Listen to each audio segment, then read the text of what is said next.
maraykanka oo lagu kala cararay magaalooyinka Minneapolis iyo mataqaanaa Ohio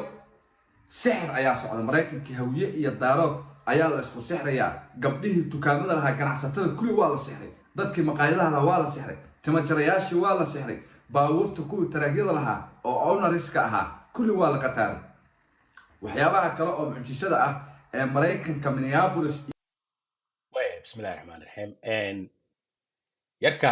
horta sidaa maqlayseen laba qabiil keliyuu magacaabay laakiin soomaalida maraykanka joogto qabiilkay ahaadaanba sixirka waa ku dhex jiraa sixirka waa saas arrinaa idiin sheegaya qosli doontiin maraykanka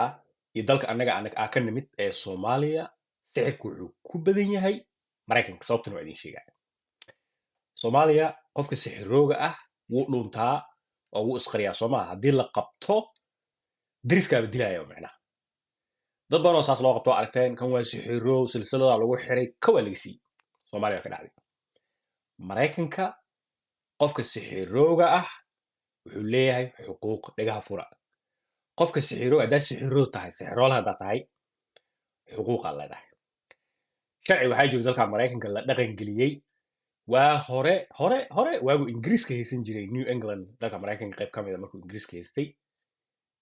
maraykanka waxaa ku faafay balaayadii sixirka ahayd sixiraa saas u galay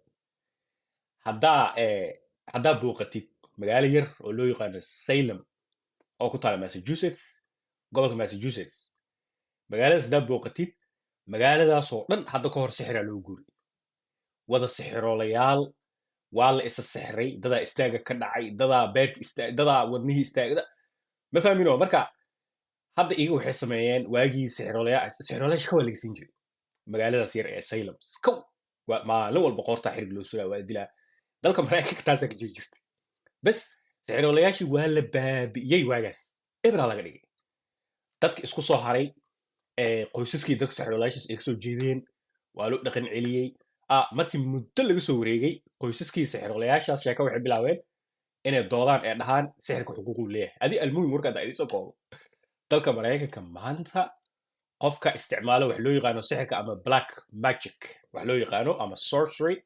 wax loo yaqaano ama witchcraft ereyadaasaa la isticmaalaa sixirka dalka maraykanka qofkaas wuxuu leeyahay xuquuq buuxduu leeyahay oo ma taaban kartid macnaha marka sababta idin dhahaayo qofka sixiroolaha maanta soomaaliya joogo iyo qofka sixiroolaha maraykanka joogo kan maraykanka joogo wax dukundaakum ka dhigo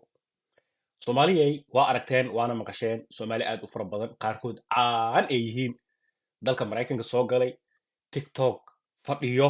liveka fadhiyo stress ku abuura fiiri hadda u fiirso dadka hadda maanta ugu aflagaadada iyo caayda badan maanta la wadwado tiktok maraykankay joogaan hadda ka hor waa aragteen magacooda ma rabo inaa xuso laakiin maamo isqaawisay madaxa xiiratay oo ilmaheedii laga qaatay adig waa aragteen maamo kaloo ooynayso ninkii isixray dhehayso kulli maraykanka la joogaa minneapolis la joogaa ohio la joogaa maine la joogaa seattle washington la joogaa soomaali meel alaal arizona meel alaal meesha soomaali maraykanka ay ka degto buuqan iyo qeeladan iyo deganaan la-aantan iyo maskaxdiiyo qofkii asaga dhanba huraa oo hursan oo waa aragteen odayaal waa aragteen caan ah xaasaskoodii iyo ilmahoodii aan ka warhaynin dalka maraykanka nala jooga waa aragteen ruuxaas un waa sixir sababtoo ah qofka maraykanka maanta haddaad sixiroo tahay sida sixir loo isticmaala aad taqaanid maraykanka aad joogtid waxa waaye qofka waa sixir kartaa maraykanka keliya wuxuu ku diidayaa qofka inaad gacantaada saartid qofka inaad sun siisid adiga qofka haddii caddeen lagugu helo qofkan inaa dhibaato u geysatay caddeen haddii lagugu helo qofkaas dhibu galaa laakiin sixirka caddeen ma leh sixirka qofkii waxbuu akrinaa balaayu akrinaa balaayadiiyaa kusoo gaarayso ma fahmi cuntadaa lagugu dari karaa hadda fiiri tusaale idin siinaa soomaaliya waxyaabaha hadda la bilaabay dada ganacsataa bilawday inaa ogtiin in kala maqaan hadda sheeka waxaa bilaabatay luubaanta malmalka xildiidka alaabihii annaga aan naqaani jirin soomaaliya oo haddaba soomaaliya laga waayey waxaa bilaabatay maraykanka in laga helo maraykankana kama baxaan alaabtan waa la soo dejiyaa soomaaliya marka carabtii fahantay ganacsigaa la fahmay waxbaa la kala dhoofiyaa maraakiibaa maalin kasta maraykanka soo gasho adiga hoolaa kala socoto macnaha marka maraykanka waa lagu ogol yahay cunto qalalan inaad soo dejisid waa lagu ogol yahay alboorka kasoo dejin kartaa degadaa kasoo dejin kartaa waa inaad baasboor maraykan haysataa soomaalida marka sheeko waxay bilaabeen wixii sixirka soomaaliya lagu soo diyaarinaa ama waddamada carabta lagu soo diyaarinaa waa lasoo dhoofinaa intaa la keenaa dukum daakum ummad dhan oo soomaali ah oo waxaa arkaysaa hurayso cararayso oo iga dhanba aad gelinayna arkaysaa marka sixirka dalka maraykanka soomaalida waa isticmaashaa soomaalidana waa isla degtaahoo ma kala degi karaan dhibka jiraa kaas ah wixii saas waaye daris waaye ilbaabadu waa iska soo horjeedaan ma kala degi karaan sixirkana marka saas u faafiya horta saas u socda sixirolayaasha dalka maraykanka